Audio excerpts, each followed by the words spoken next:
나는 엄청난 열의를 가지고 영어 학습에 전념했는데 그때 절박한 상황에서 모든 언어 학습을 쉽게 익힐 수 있는 한 가지 방법을 발견했다. 그 간단한 방법은 대단히 많이 소리내어 따라 읽는 것이다. 독일 고고학자 하인리히 슐리만의 말입니다. 그대로 따라하기라는 것은 아주 오래된 공부 방법입니다. 로마 시대 학생들은 모사를 했고요.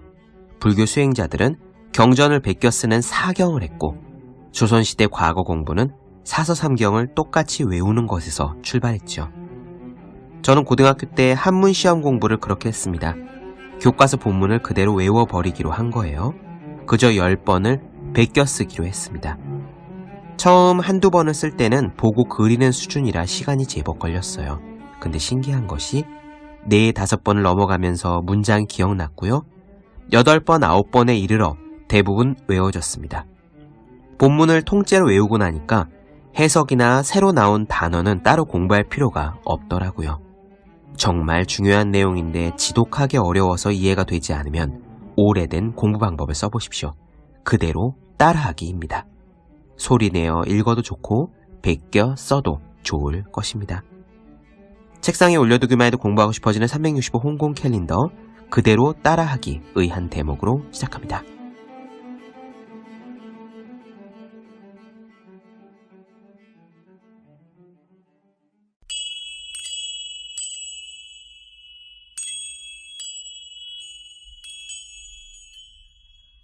네, 안녕하세요. 본격 공부작업 팟캐스트 서울대는 어떻게 공부하는가, 한지우입니다.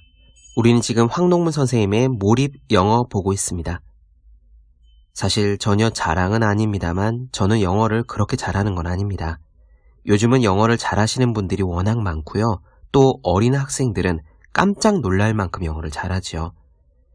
저는 제대로 영어를 공부했다고 할 수 있는 게 고등학교 때까지입니다. 수능 본 이후에는 학교에서 보는 탭스 시험을 치르기 위해서 간간히 탭스 문제집을 푼 것 말고는 딱히 집중해서 공부한 적이 없긴 해요. 그런데 최근에 재미있는 경험을 했습니다. 업무 관계상 영어를 다뤄야 할 일이 생겼거든요. 팀에 원어민이 왔어요. 팀의 단톡방에서도 원어민이 한 명 끼어 있으니까 영어로 소통을 하죠. 저를 빼고 다른 분들은 다 영어를 잘하십니다. 처음에는 걱정을 많이 했는데 해보니까 어떻게 또 요령이 생기더라고요. 네이버 영어 사전을 켜놓고요. 구글 번역기를 돌려가면서 카톡에 답장을 했습니다. 또 문법 오류를 잡아주는 그래머리라는 유료 어플을 1년짜리 프리미엄으로 결제하고 일을 했어요. 영어에 자신이 없다고 도망칠 수도 없는 게 이 원어민에게 직접 물어서 결제 서류를 작성하고 해야 됐거든요. 다른 사람들에게 미룰 수도 안 할 수도 없는 일들이었습니다. 하루 종일 영어를 듣고 사전으로 검색하고 단어를 띄엄띄엄 답하고 그렇게 살았습니다. 이렇게 눈치 코치껏 업무를 처리하는 중에 흥미로운 경험이 있었어요. 제가 영어로 꿈을 꿨습니다. 태어나서 처음이었고 딱 이틀간 그래봤습니다. 꿈에 제가 영어로 말을 하면서요. 이 영어가 맞는 말인지 내 생각이 제대로 전달되고 있는 건지 고민하면서 조심스럽게 말을 하고 있었던 거예요. 이 황농문 선생님의 몰입 영어 책을 읽으면서 제 경험이 생각났습니다. 하루 종일 업무상 영어로 일을 처리해야 되면 영어로 꿈을 꾸기도 하더라고요. 지난 시간에는 영어 공부를 싫어하지 말아라, 영어가 중요하다고 생각하라 라는 이야기를 말씀드렸는데 오늘은 이어서 영어에 몰입하여 공부하는 것이 효율적이다 라는 이야기를 드리겠습니다. 골치 아픈 이야기는 전혀 아니고요. 마음 편히 들어주셨으면 좋겠습니다. 그럼 시작할게요.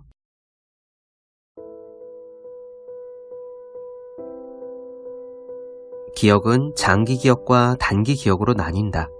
우리가 일상에서 오감으로 받아들인 정보는 일단 단기 기억으로 저장되었다가 중요한 정보라고 판단되면 장기 기억으로 보내진다. 타고난 모든 능력, 어릴 때부터 보고 듣고 느낀 모든 경험이 장기 기억에 저장되어 있다. 장기 기억은 다시 외현 기억과 암묵 기억으로 나뉜다. 외현 기억은 의식적으로 떠올리고 말로 표현할 수 있는 기억이다. 친구의 이름, 특정 사건과 상황, 지식처럼 무언가를 회상할 수 있는 능력이 외현 기억이다.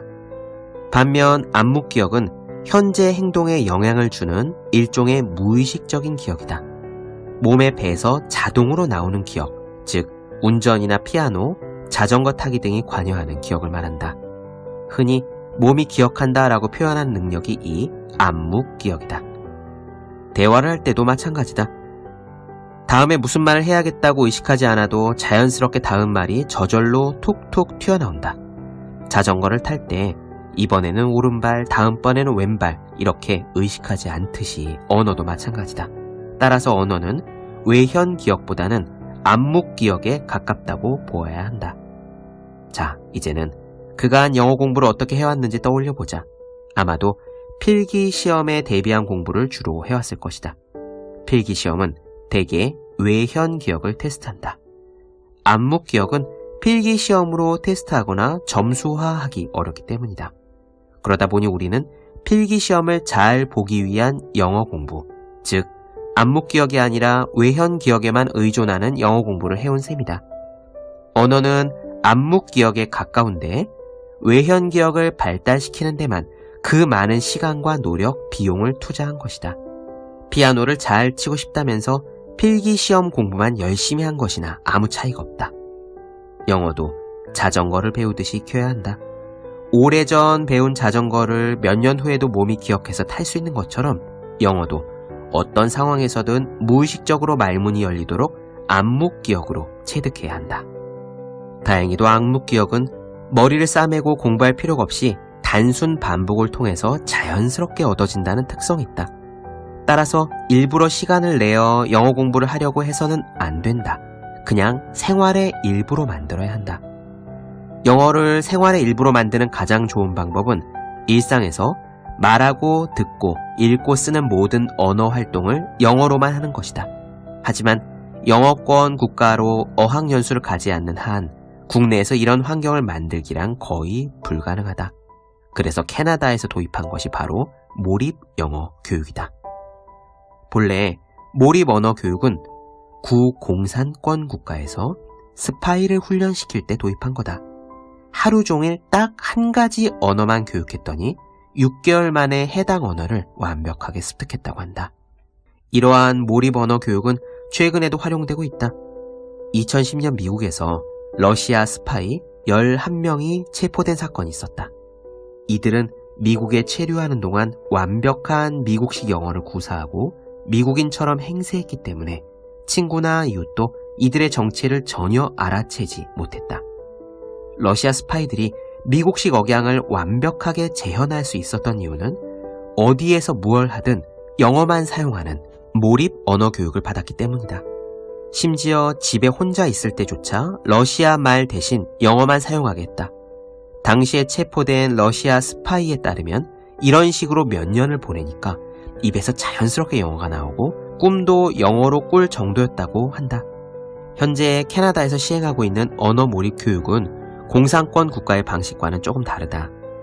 캐나다에는 프랑스어를 사용하는 지역과 영어를 사용하는 지역이 있어서 프랑스어 지역에서 자란 아이들이 나중에 일상에서 영어를 최대한 사용할 수 있도록 영어 외의 다른 과목, 즉 수학이나 사회를 가르칠 때도 영어를 사용하게 한다. 영어를 억지로 가르치는 게 아니라 자연스럽게 경험하게 함으로써 암묵 기억을 형성하는 교육 방식이다. 이 방법은 영어 교육에 더없이 효과적이지만 단점도 뚜렷하다. 영어가 서툰 아이라면 영어뿐만 아니라 다른 과목에도 흥미를 잃을 우려가 있다.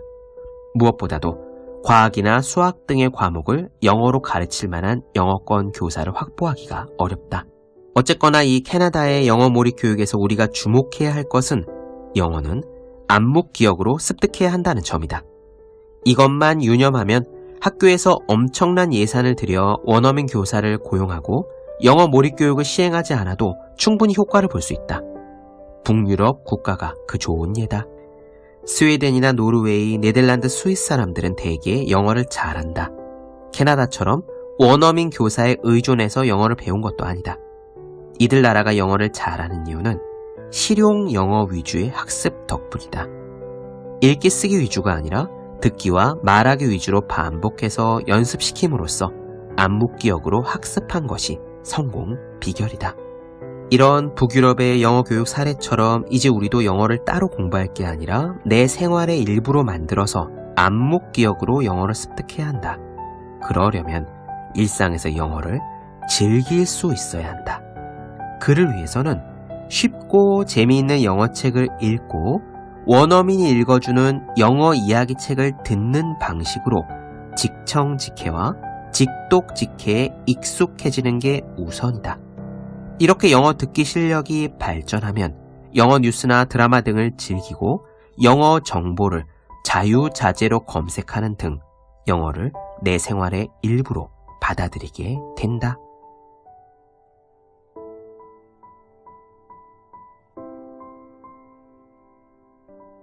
네, 본격 공부작업 팟캐스트 서울대는 어떻게 공부하는가 황동문 선생님의 몰입 영어 나눠드렸습니다.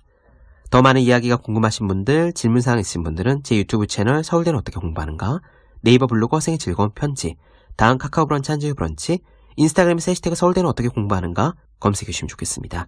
그리고 매일매일 공부하시는 분들, 학생, 수험생, 취준생, 직장인 등 공부하시는 모든 분들을 위해서 어떻게 공부하는 것이 효율적인지 설명한 혼자 하는 공부의 정석, 그리고 책상에 올려두기만 해도 공부하고 싶어지는 365 홍콩 캘린더 아직 읽지 않으셨다면 꼭 한번 읽어보셨으면 좋겠습니다. 분명 도움이 되실 거예요. 그럼 오늘은 여기까지 하겠습니다. 저는 다음 시간에 뵐게요. 여러분 모두 열심히 공부하십시오. 저도 열심히 하겠습니다.